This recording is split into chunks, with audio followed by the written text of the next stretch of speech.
Hey guys, welcome back and thanks for joining me. I'm your host Sherry and you are listening to From the Dark Side. Today we're talking about a young woman whose life was tragically stolen from her. Makeva Jenkins was a successful entrepreneur who got her family out of homelessness all on her own. She went from being homeless to making six figures a year in a matter of 3 years. But one night during the summer of 2017, someone put an end to this young woman's life, leaving behind 3 children and the one she was pregnant with. The police investigation leads them to someone close to her. My sources are in the description area. This is episode 129, The Case of Makeva Jenkins.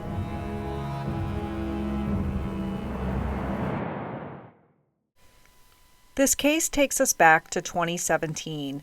The big story of the year was the inauguration of Donald Trump. There was the Women's March in Washington, D.C. It was one of the biggest demonstrations historically. There was the solar eclipse. I remember running out of my office trying to get a good look, but it was super cloudy. And in weird news from 2017, a German man was tired of sitting in traffic to go to work every day, so he decided he would swim across the river to get to work every day instead. He said his long commute was reduced to 12 minutes each way by swimming instead of driving. On June 29th, 2017, this is around 1:30 a.m., a 22-year-old man named Quay runs out to 7-Eleven to purchase a few items. Quay lives with his sister Makeva and her husband Euri along with their children. His sister Makeva had went to bed around 9 o'clock p.m. She had worked all day and was busy with clients. She's also pregnant. Needless to say, she's sound asleep. Her husband Euri is a barber who had this barber shop in his garage. He's up late as well and has a friend named Dimitri visiting. When Quay arrived back, he was going to get ready for bed. It's 2 o'clock a.m., but Euri tells him, man, it's time for a haircut. Now, Quay had been asking for a haircut for a couple weeks, so he figured he better take him up on it now. Who knows when he's going to volunteer to do this again. So Quay sits in the barber chair, puts on the cape, and Euri proceeds to start cutting his hair. Dimitri is there as well. Suddenly, a masked man enters through the open garage door, and he's got a gun pulled on them. Quay thinks this is some kind of prank being put on by one of Euri's friends, but he quickly realized this guy was for real. He comes in yelling, "Where's the money at? Where's Quest?" Quest is the name of Makeva and Quay's mother. The gunman forced the 3 men upstairs. Once upstairs, Euri tells him his kids are in the house. Can his friend Dimitri take his 6-year-old son downstairs? The gunman agrees, and Dimitri enters the little boy's bedroom and gets him out of bed and takes him downstairs. The gunman then tells Quay and Euri to lay on the ground face down. Quay whispers to Euri that we can take this guy out. There's 2 of us and only 1 of him. Let's go get him. But Euri doesn't want to do it. Euri later told investigators he was too afraid to move. The gunman enters the bedroom where Makeva is sleeping and fires a single shot before fleeing out of the house. He takes Dimitri's white Dodge Charger and flees the area. It's odd to me that he arrived with no car and has to rely on someone in the home to take car keys from. Once it was safe to get up, Euri and Quay enter the bedroom and find Makeva suffering with a gunshot wound to the head. Euri holds her head and tells her that he can't do this without her. You have to hang in there. Help is on the way. Quay, her brother, is absolutely hysterical. Emergency dispatchers receive a call and immediately hear wailing and screaming. Quay tells them, "Someone shot my sister. Get here now." But it was too late. Makeva passed away shortly afterwards. She was 33 years old. Makeva Jenkins was born August 9, 1983. She lives in Palm Beach County, Florida. Her mother's name is Quest. Growing up, her mother had substance abuse issues and other things that made Makeva's grandmother, Gloria, say, "Why don't you let me raise her instead?" Now, Quest was still involved in her daughter's life, but Makeva was fully raised by her grandmother. When Makeva was only 11 years old, her brother Quay was born. Makeva, being the much older sister, was very protective of Quay as they grew up. She was like a second mother to him. Even having an 11-year age gap, Makeva and Quay were very close. Makeva was an outstanding student and very popular, so popular that she was crowned the homecoming queen. She also graduated at the top of her class. She began attending the University of South Florida, but no sooner does she learn that she is pregnant. She gives birth to a daughter, but she doesn't let this slow her down. She keeps going. She earned a bachelor's degree in criminology, and I love that. According to her LinkedIn profile, she eventually goes to Barry University and earns her master's degree in social work, all the while raising her daughter and handling her business well. Makeva is a worker. This girl is known to work 2 and 3 jobs at a time. But she has her ultimate goal as owning her own business. She doesn't just want to own one business. She wants to have multiple sources of income. She attempted a few ventures, and if they didn't do well, she would just move on to something else. She's been a tax preparer, an event planner, but big things are brewing for Makeva's professional career. It's New Year's Eve 2009. Makeva's not a bar and club kind of person. She is a reserved mom and businesswoman, so she attends a New Year's celebration at her church. This is the best way for her to ring in the new year. She caught the eye of a guest who was there, a man by the name of Euri Jenkins. Euri was 3 years younger. He was 23 and she was 26. Makeva is an extrovert. She's not shy whatsoever. So she confidently walks up and introduces herself. Euri is a men's barber and hoped to own his own business one day as well. As the clock ticked down towards midnight, it felt like the beginning of something new for both of them. The two quickly began dating. Makeva was head over heels in love with Euri, like she wants to settle down and get married this instant. Folks say Euri didn't show the same enthusiasm for Makeva that she showed towards him. Euri wasn't the settle down type. Although he's the son of a pastor, he's still 23 and enjoys his freedom to come and go as he pleases. Plus, there was this other situation. See, Euri has a pregnant girlfriend. Her family is like, get away from this man, but Makeva was deeply in love. Euri tells Makeva he wants to be with her and not this other woman. Makeva says, okay, we'll make it work. You'll have to pay child support on this child, but I accept the situation. Makeva soon learns that she is pregnant with her second child. Makeva and Euri had a big wedding and began their life as husband and wife. He treated Makeva's young daughter well, and all is good until they begin having major money problems. So Euri is a barber, but he doesn't have a lot of clients, so Makeva is the main provider in the house. Despite her working 2 and sometimes 3 jobs, they end up homeless. They're staying in hotel rooms and crashing on couches. It was a very hard time for the family, especially when Euri would take off sometimes overnight, sometimes for 2 days. Makeva isn't dumb. She believes her husband is cheating on her. Her suspicions were confirmed when she learns Euri was seeing another woman and got her pregnant. Makeva, although extremely upset, forgives him because she is so in love and doesn't want to lose him. Makeva and Euri have another child in 2016. So Makeva has her daughter from a previous relationship. Then she has 2 kids with her husband Euri, and she's pregnant now, but she's in the very early stages, like just a few weeks. She hadn't even made a major announcement about it yet. Euri has 2 children outside of his marriage. The child support really begins racking up on these other 2 children. It's becoming tens of thousands of dollars, including arrears. It got to the point that every dollar Euri made would go straight to his child support. The family was solely supported by Makeva's income. Makeva had made it clear she wasn't going to pay his child support. You had these children with other women, you handle it, and good for Makeva for standing up for herself.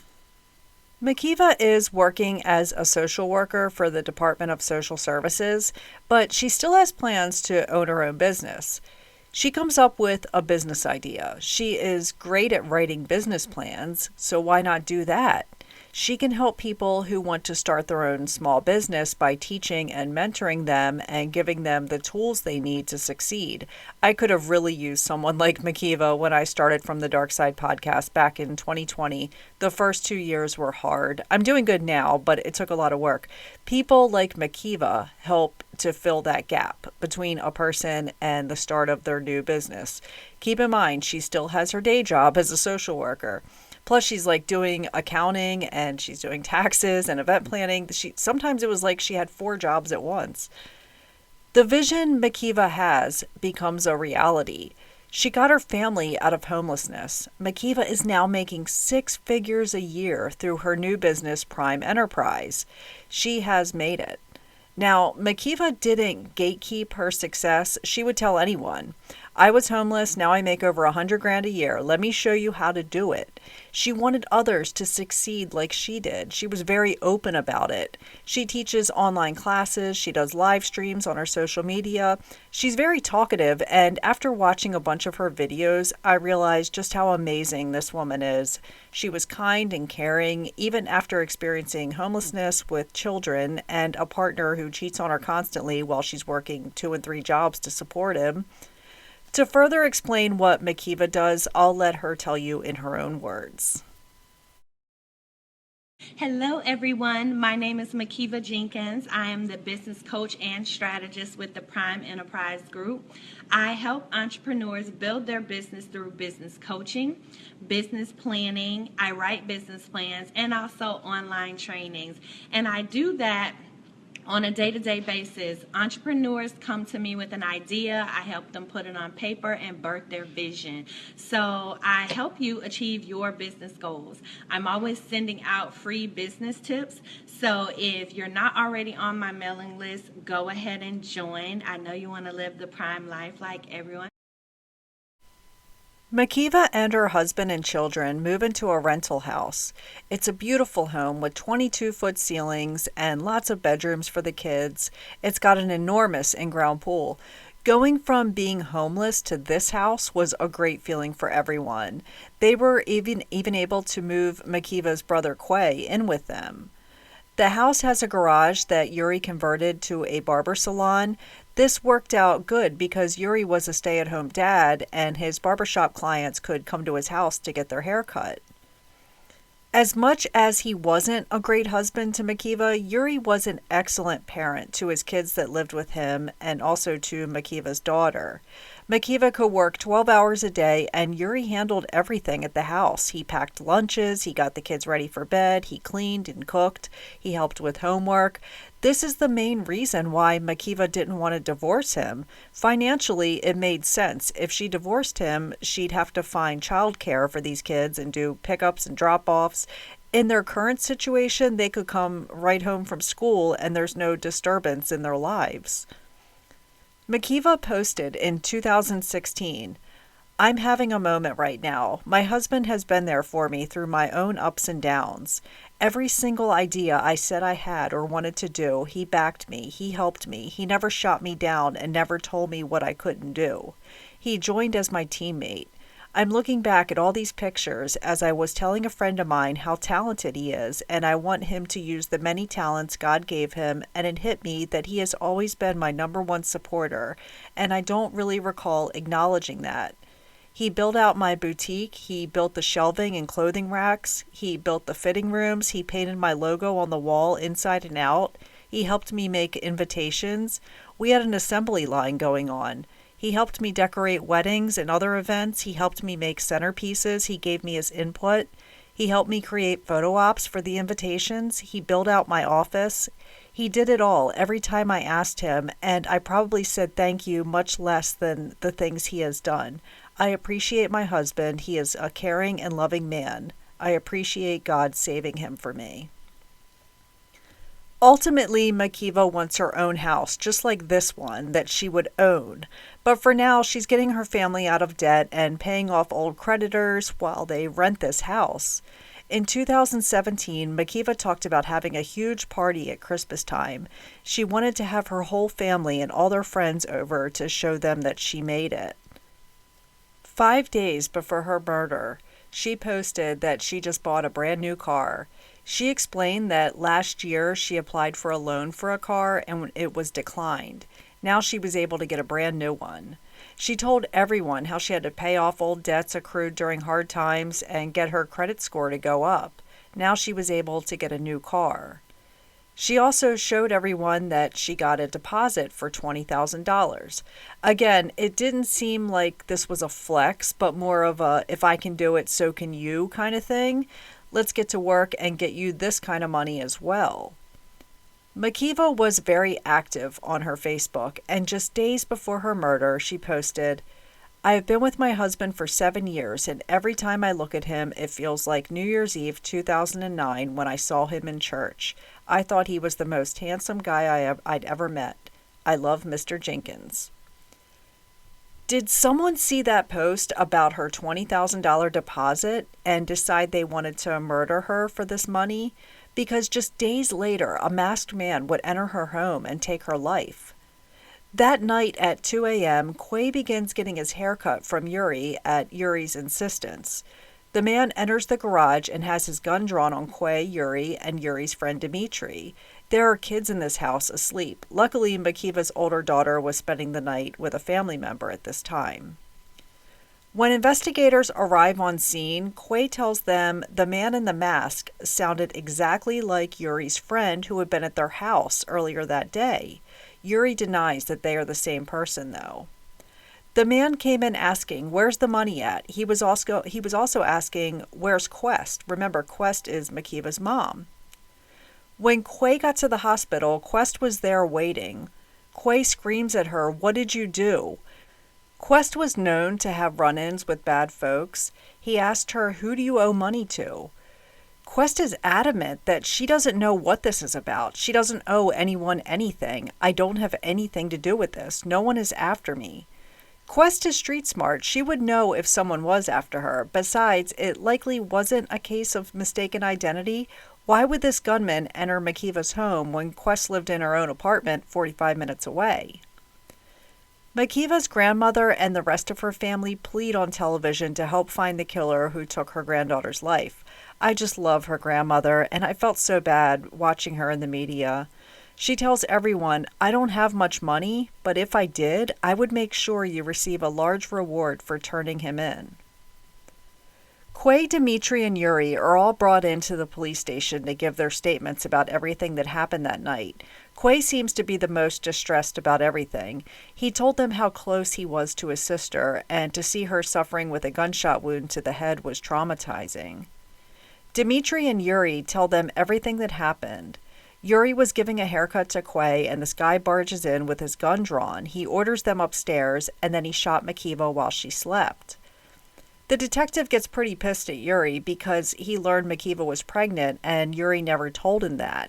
Euri tells him, I'm sure I told you she was pregnant. The detective's like, no you didn't. And this case just went from a homicide to a double homicide.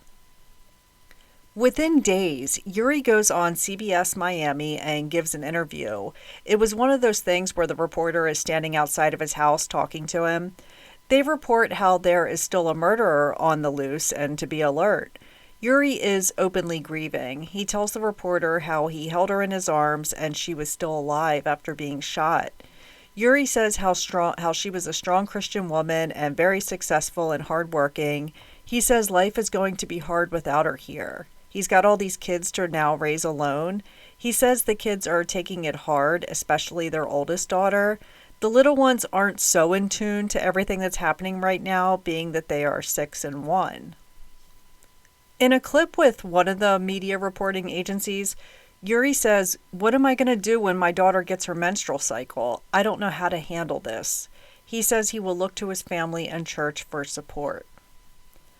I can't find much about this because most of the stuff was deleted, but apparently after Makeva's murder, one of the women that Euri was involved with, I'll redact her name here, goes on Facebook and says Makeva was not the wonderful person she claims to be. She has nothing but terrible things to say about her. Everyone is stunned. We learned this woman had been bullying Makeva through messages and other things. Even after her death, she's still being incredibly mean. even going as far as to say she was going to show up at the funeral and slap Makeva out of her casket. So naturally, the police want to talk to this woman. She claims she was sorry for saying such terrible things. She said all of that was said in anger because everyone was portraying Euri and Makeva to have this perfect relationship, and they don't. She said one day after Makeva's death, Euri propositioned her for sex, and he was not the grieving husband that he claims to be. This woman was cleared of any involvement in Makeva's murder. Detectives realize this whole situation doesn't make sense. Why would the killer arrive at the house with no car, come in, fire one round into Makeva, who isn't a threat to anyone? She's sound asleep. Euri, Dimitri, and Quay were the threats. They are 3 grown men who are wide awake. Why run in and shoot a sleeping woman, then leave and take the car of one of the folks that's in the house? This isn't like a regular home invasion. They realized this person wasn't likely after Quest at all. If she owed them money, they would have taken valuables out of the home. Also, Dimitri's white Charger was found abandoned. I've heard 2 different locations, and I'm not sure which is correct. One source said it was found a quarter mile from the home. The other said 9 miles away. I'm sorry, I don't have the correct detail for that bit. Inside the car was a receipt from a fast food restaurant from earlier that day. They pull the surveillance from that time and see Dimitri in the drive-thru, and he has a passenger. Dimitri runs out of gas, and the friend gets out and begins pushing his car out of the drive-thru. This friend is a 19-year-old man by the name of Jovan. They want to know all about this Jovan character. Dimitri tells investigators that he and Jovan had been to Euri and Makeva's house earlier that day, then they left. Later on, Dimitri says he went back to their house, but Jovan didn't come this time. The police are piecing together that Dimitri returned with Jovan, and Jovan hid outside, and he is possibly the shooter. Euri calls the life insurance company within days after Makeva's murder. He tells them he needs to know what to do to start the process of collecting Makeva's life insurance, a total of $500,000.